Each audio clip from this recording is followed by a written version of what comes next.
Reshjet e shiut i lanë vendin Dëborës dhe manteli i bardhë veshi zonat malore të qarkut të Shkodrës. Thethi, lëpusha e Vërmoshi u zbardhën këtë fundjavë.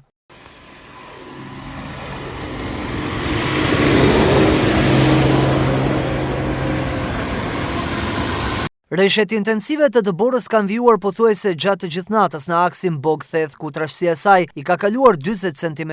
Aktualisht reshjet po vazhdojnë me intensitet, ndërsa forcat e mirëmbajtjes po punojnë me kapacitete të shtuara për të garantuar qarkullim të pandërprerë në këtë segment malor. Edhe në aksin që lidh Hanin e Hotit me doganën në Vërmosh janë shënuar reshje Dëbore gjatë natës në zonat mbi 1000 metër lartësi. 2 mjete borpastruese janë në terren dhe po punojnë për pastrimin e rrugës.